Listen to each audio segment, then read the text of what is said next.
natin pinag-uusapan ang attributes ng ating Panginoon. So yan, ang Lord ay omnipotent, omniscient. Pinag-usapan din natin ng kanyang immanence, holiness, ang kanyang dakilang karunungan, pag-ibig sa atin at katapatan. Salamat sa Panginoon. At ngayon naman ay mayroon tayong pag-uusapan. Bagamat ito yung sinasabi nating huli, pero hindi pa huli ang lahat. So, yan, paki-flash na po. Ang ating pag-uusapan ay the attributes of God.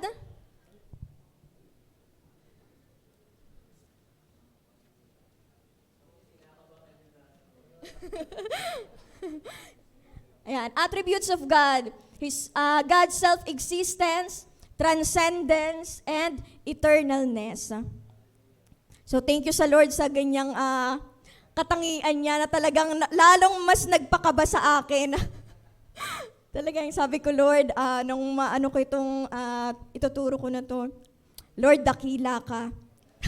Ayun na lang aking nasabi. Pero di ba kapag sinabing attributes ng Lord, ito yung pinapatungkol natin or para sa atin, masabi natin na ito yung kanyang katangian. Di ba? Ito yung kanyang character.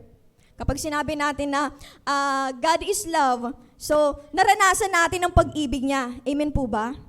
Amen. So sabi dito, attributes of God, siyempre sa ating perception, sa ating pangunawa, it is something we can know about God. So alam natin. And it is knowing what kind of God our God is. Di ba? Pero sa Diyos, it is something which God has declared to be true of Himself. Hindi siya sinabi ng kung sino man. Siyempre, pwedeng mahayag ang kanyang kadakilaan, ang katangian ng Panginoon sa pamamagitan ng kanyang mga nilikha, tayo, siyempre. Pero ang Lord mismo ang nagdi-declare nito sa sarili niya. At ito yung katotohanan. So, an attribute of God is not that of which God is composed. Dahil ang Lord natin, hindi siya babahagi. Hindi siya parang bilog, na parang pie, na 5% omnipotent, 6% omnipresent. Hindi siya ganun. Kundi isang bilog na buo lahat. Kung ano yung katangian niya, God is love, kabuuan, God is love. God is faithful, kabuuan, God is faithful. So hindi siya party-party lang. Hindi katulad natin, tayo, we are composed. 3 bagay meron tayo. Body, spirit, and soul. Kaya nga sabi ng Lord, panatilihin ninyo na malinis ang inyong katawan, ang inyong kaluluwa, maging ang inyong espiritu. So, you and I are composed, and we are creation. Amen po ba? Tayo nilikha ng Panginoon, ng ating Diyos. So, ang ating Creator, He is greater than us. Hindi po pwede na yung creation ay mas higit pa sa kanyang Creator. Di ba kunyari kung napapakinggan natin na, pag may napakinggan tayo na isang kanta, nagandahan tayo, na-appreciate natin, pero di ba tinatanong natin, sinong nag-compose nito? Sino yung umawit nito? So, sino yung mas napapapurihan? Di ba yung mismong lumikha nun ng piece na yon? So, we cannot say that the attributes of God are the parts of which God is made, and the Creator is greater than the creation. So, when we talk about attributes of God, we're talking about His essential essence. And one thing that God has declared to be true of Himself is, I am that I am. Yan, sa next slide po. Yan, kapag sinabing God's self-existence or existence is, it is, I am, it is in the Greek word, eimi. Eimi, I am. It means to be or to exist. So our God is self-existent. He is uncreated, underived. Wala siyang pinagmulan. Nariyan na siya sa pasimula pa lamang. So sa next slide is sa Exodus chapter 3 verses 13 to 15. Ayan. Then Moses said to God, Behold, I am going to the sons of Israel, and I will say to them, The God of your fathers has sent me to you. Now they may say to me, What is his name? What shall I say to them?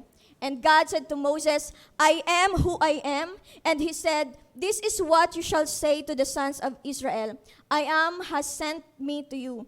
God furthermore said to Moses, this is what you shall say to the sons of Israel. The Lord, the God of your fathers, the God of Abraham, the God of Isaac, and the God of Jacob has sent me to you. This is my name forever, and this is the name for all generations to use to call upon me. So pag sinabing I am, sinasabi ng Panginoon na narito na ako. Yan, the God of your fathers has sent me to you. So kilala ng Diyos yung pinagmulan mo kasi siya nga nag-create sa'yo. Di ba? Kung tayo, madalas natin na naririnig na katanungan, ano ba yung mas nauna, ang itlog o ang manok? Yan, di ba? Commonly na natin. Kasi alam natin na dito sa mundo, lahat ng bagay mayroong pinagmulan. Amen po ba? Pero yung Diyos na nagpasimula ng lahat ng bagay, ay walang pinagmulan. So wag na nating problemahin pa kung, Lord, saan ka ba talaga nanggaling? Kasi creation lang tayo eh. Hindi natin yun maaarok. Ang mahalaga, paniwalaan natin na ang Diyos natin na nag-i-exist is nariyan para sa atin. Amen? Yes. So God exists in simple unity. So niniwala tayo na ang banal na Espiritu, ang Ama, ang Anak, ay nagkakaisa ng likain yung lahat ng bagay. Amen? So, when we say God is one, hindi siya basta iisa lang. In scriptural, sila ay nagkakaisa. And that is also be true that we mean that God is one with Himself without parts. So hindi po pwede na by ranking ang ating Diyos na higit ang Ama kasi Ama siya. Na sumunod ang Anak, ang banal na Espiritu kasi hindi naman siya nakikita, hindi ganon. Pantay-pantay po sila. So God is self-existence. We believe that God is the original existence. So kagaya nga sinasabi ko kanina, He has no origin. Wala siyang pinagmulan. Kasi yung salitang creation ay creature word lang. Dito lang talaga to sa atin. Kasi tayo man din is nilikha din. Pero, ayan, naalala ko rin kahapon yung sa mga bata, yung tanong na, paano mo nasabi na nanay mo yung nanay mo? Paano mo nasabi? Sumagot agad yung bata. Dahil po binibilan niya po ako ng Pampers. Ayun yung sagot agad ng bata. Kasi yun yung pagkakaalam niya, di ba? Na kung bakit nanay ko siya, kasi ito yung katangian na naranasan ko sa kanya. Di ba? So kahit sa simpleng ganun, kahit natatawa ako kahapon, pero sabi ko, totoo yun eh. Totoo yun na kahit hindi namin maintindihan ng kabuuan na Lord, kung bakit ka nag-i-exist. Pero naniniwala kami na ayun ka eh. Di ba? Dahil kahit ako, ang kaya ko lang na i-recite sa generation namin is ako, yung magulang ko, yung lola ko, hanggang dun lang. So, ang makakasunod na makapag-recite ng next generation, yung nanay ko, tapos yung nanay niya, mga ganun pa sunod-sunod. Pero kahit alamin man natin lahat ng salinlahi natin kung saan man tayo nagmula, babalik at babalik pa rin tayo sa Panginoon na walang pinagmulan. Di ba? Sa Kanya pa rin tayo babalik na, Lord, Ikaw, kasi ang Lord ang pasimula. He is the Alpha and the Omega, ang simula at ang wakas. So sa next slide, sabi sa Awit, chapter 90 verse 2, yan, ASND, bago niyo palikhain ang mga bundok at ang mundo, kayo ay Diyos na, at kayo pa rin ang Diyos hanggang sa katapusan. So sampalatayanan natin na siya ay Diyos na, naroon na siya. In Colossians chapter 1 verses 16 to 17, for by Him all things were created, both in the heavens and on earth, visible and invisible, whether thrones or dominions or rulers or authorities, all things have been created through Him and for Him. He is before all things, and in Him all things hold together. Sabi niyan, all things were created through Him and for Him alone. Kapatid, ikaw, nilikha ka niya para sa Kanya. Kaya napakalaking sa akin yung kanta na, ako'y nilikha sadyang para sa iyo. Kasi tayo yun talaga is para talaga sa Panginoon, kapatid. Yun ang patuloy natin na i-declare. Sa mga pagkakataon na minsan, iniisip natin na, ano na ba yung purpose ko? Pinanghihinaan ka na. Lagi mong ako'y nilikha sadyang para sa iyo, Panginoon. Dahil ikaw yung lumikha sa akin, ikaw yung Diyos na karapat dapat na sambahin.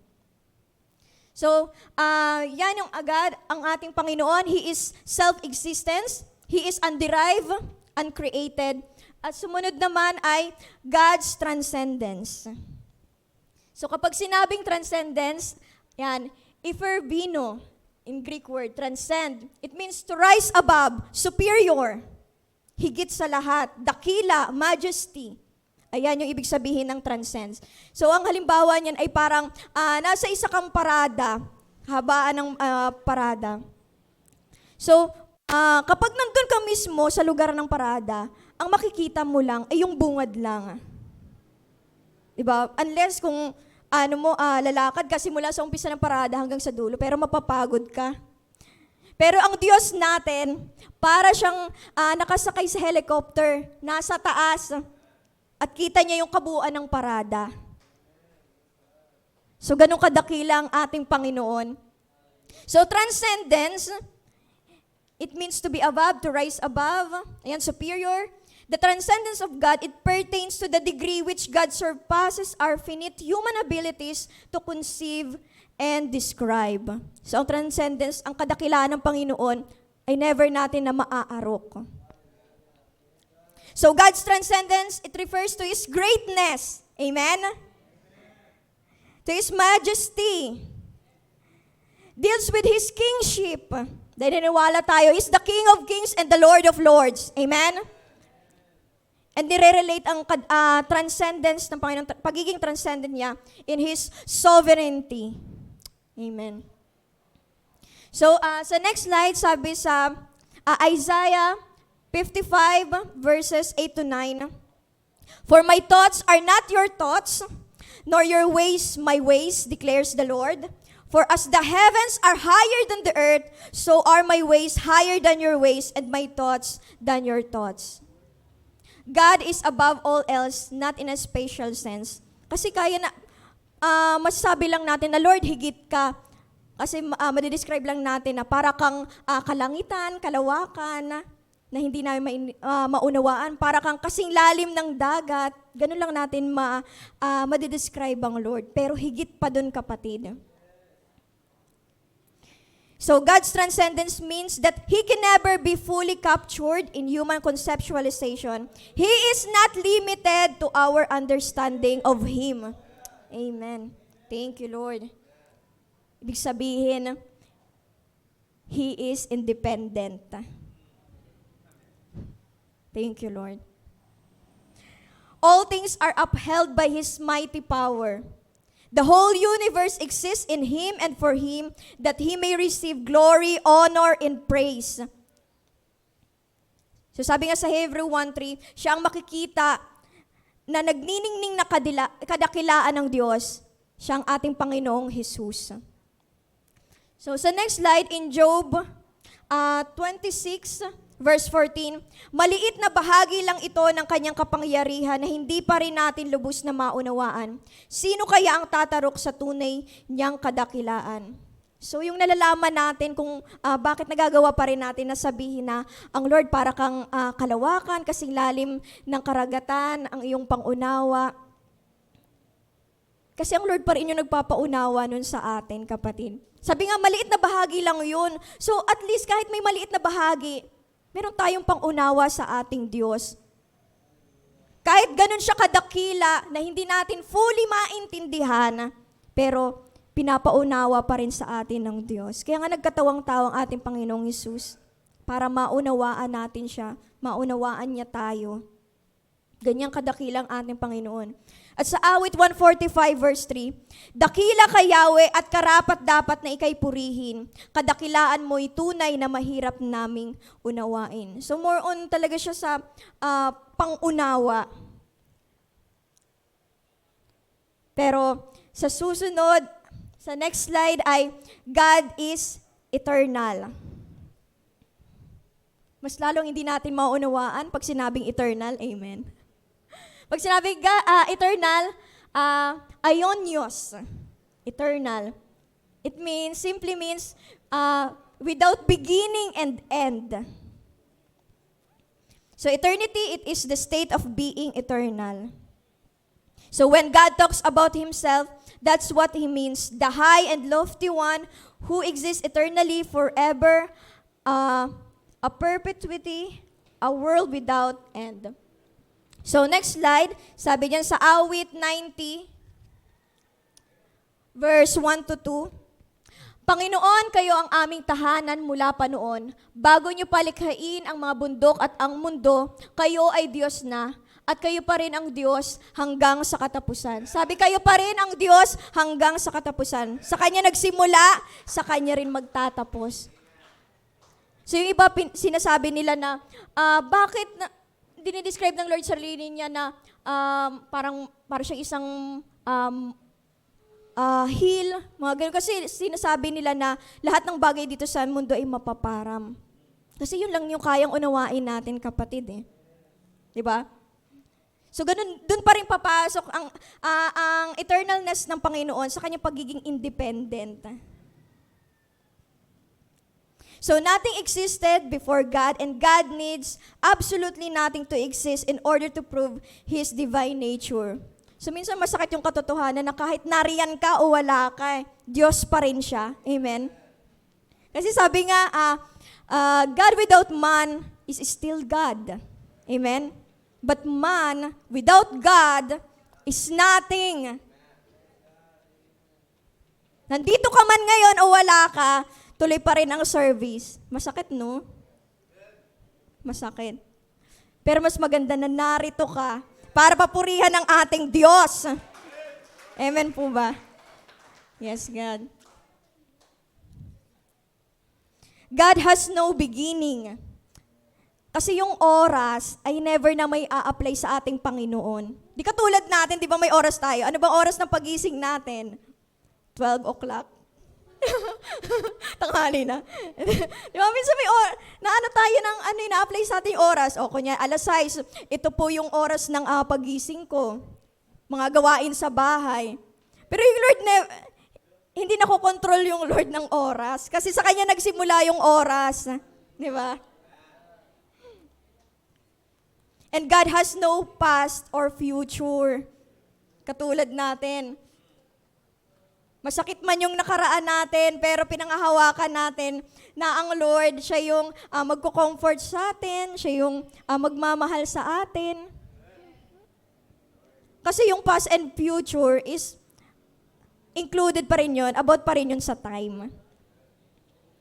God sits above time, dwelling in eternity, from everlasting to everlasting. So minsan kapag nangihina kami ng kapatid ko, napag-usapan namin yung about eternity. So, ano ba yung eternity, ganun? Hindi namin lubos maisip. Napapasabi na lang kami na, thank you Lord, panghawakan namin yung promises mo.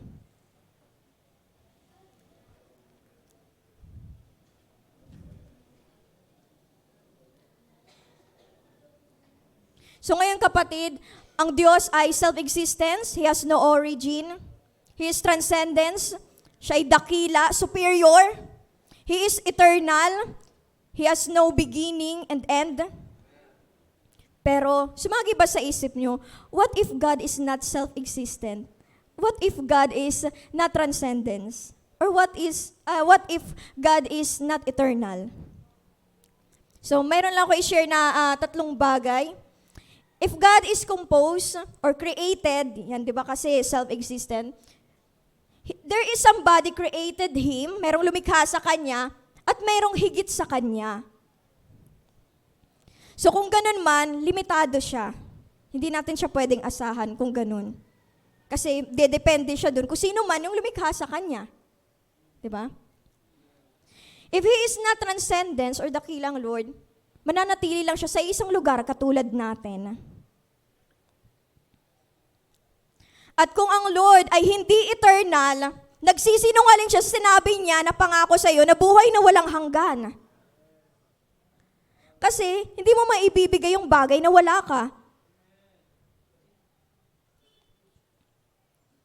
At kung isa man sa mga attributes ng Panginoon na nakahihigit, halimbawa na lang ay higit yung pagiging just ng Lord in a way na punishment. So ano na lang kayang mangyayari sa atin? Yung holiness mas higit pa. So nakakatakot. Sa simula pa lang, baka yung pagiging walang hanggan ng Diyos, tayo ay madala sa walang hanggang kamatayan, impyerno. Kung papairalin lang ng Diyos yung pagiging transcendence niya, kapatid, hindi natin siya mauunawaan, hindi natin siya mahahanap.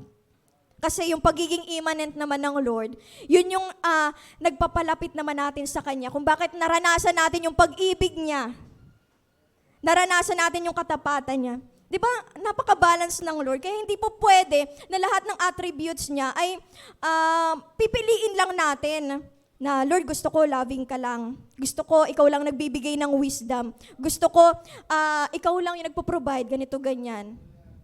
Hindi dapat ganun, kapatid. Huwag natin pipiliin yung katangian ng Lord na pabor lamang sa atin. Kasi yung mga katangian na to ng Lord, ini-impart niya rin sa atin yung pagiging mapagmahal niya eh. Diba? Yung pagiging tapat niya, yung pagiging banal niya. Oo, parte lang yung nakukuha natin sa Panginoon. Pero yung katapatan naman ng Panginoon ay walang hanggan sa atin.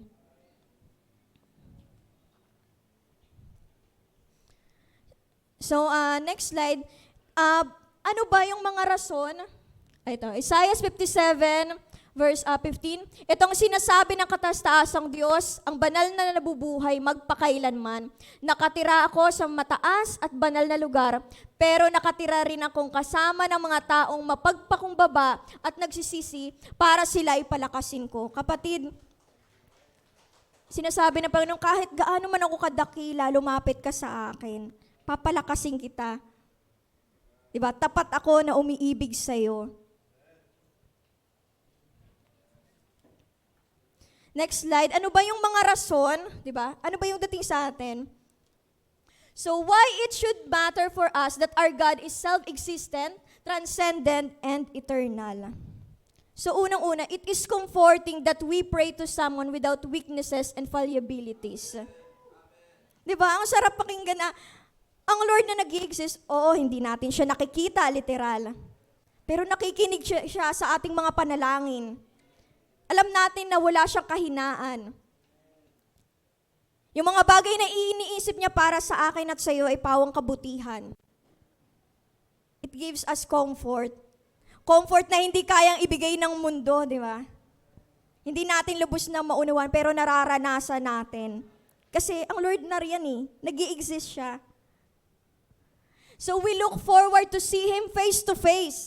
Amen? Sino yung gusto dito na makita ang Diyos ng harapan? Amen. Be ready sa revelation ng Lord.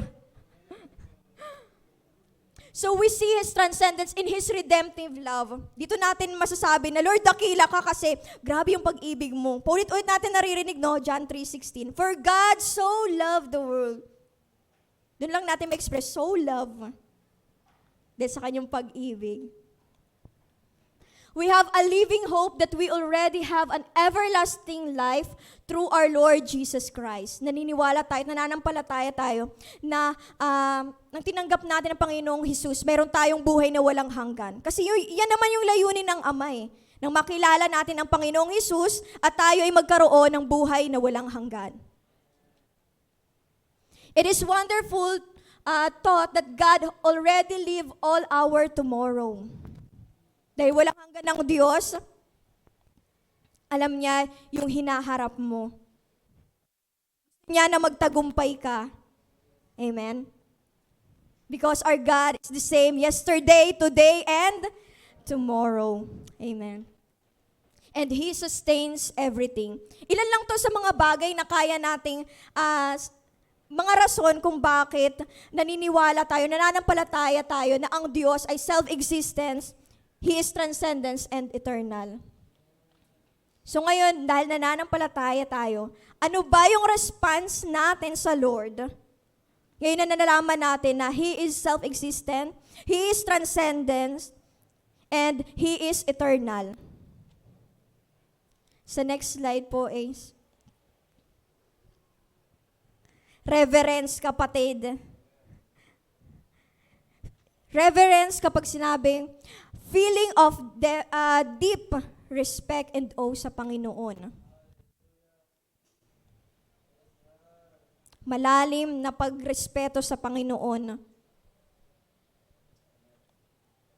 Sabi nga sa Matthew 22, verse 37, and He said to him, you shall love the Lord your God with all your heart and with all your soul and with all your mind. Ayan yung nagiging response natin sa Lord, na mahalin siya ng buong puso, ng buong pag-iisip, ng ating buong kaluluwa.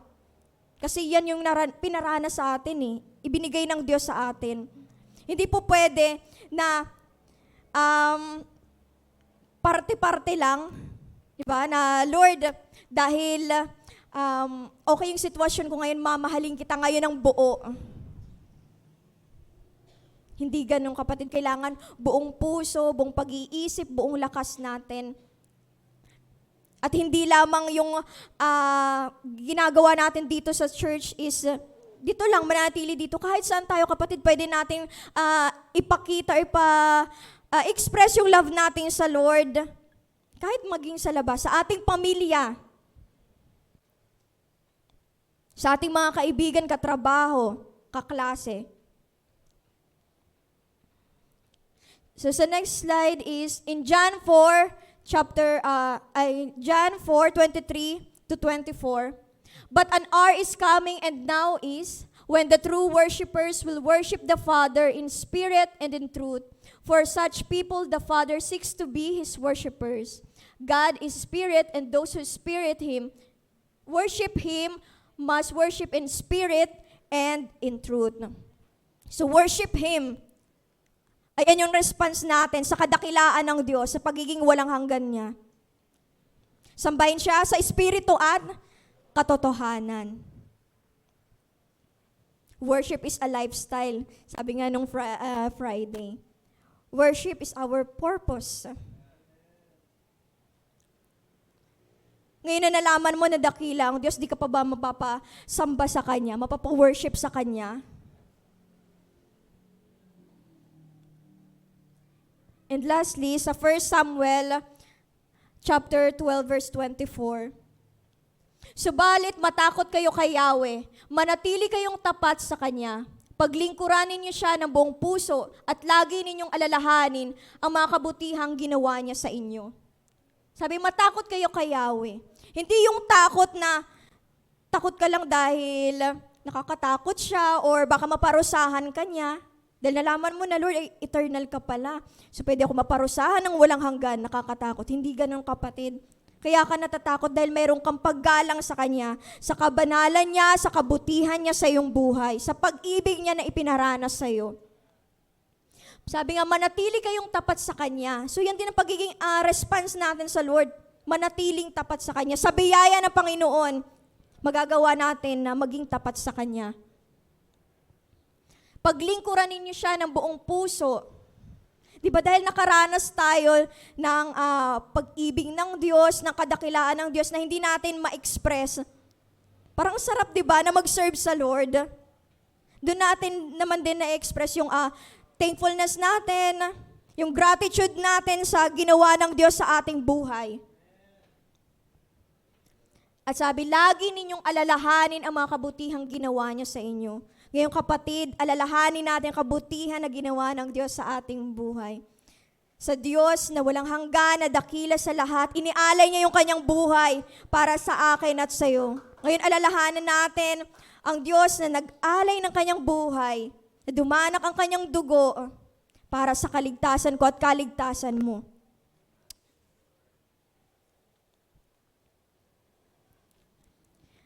God is far, but He is near. Ang galing, no? Napakalawak ng Lord, pero malapit siya. Nariyan siya sa puso mo nang tinanggap mo siya. He is majestic, amen, yet approachable. Kasi kahit nung panahon, kapatid, na nakalimot ka saglit ng pag-ibig ng Diyos, ng katapatan ng Diyos, Sa pagbabalik mo, niyakap ka niya. Malayo pa lang. Natatanaw ka na niya, tumatakbo na siya palapit sa'yo. So naalala ko, Lord, grabe. Pag nandyan lagi ako sa likod, lagi kong naaalala yung sinabi ko na, Lord, tanggap mo pa ba ako? Pero sabi ng Lord, oh, nak, pumasok ka, tanggap kita, mahal kita. Sabi ko, Lord, na kahit hindi mo na po ibalik na makapag-serve ako, basta gusto ko maka-attend ako ulit. Pero grabe yung ginawa ng Lord, pinagkatiwalaan niya pa rin ako, nak. Yung binigay ko sa iyo noon, hindi ko babawiin. Kasi ito ako, walang hanggan yung pangako ko sa iyo. Salamat sa Panginoon. He is greatly to be feared. Oo, nakakatakot ang Diyos. But He is greatly to be loved. Amen. Holy enough to be so far removed from sin and to consume the wicked and wrath inescapable justice, and yet tender enough to envelop up in His love. Salamat sa Panginoon.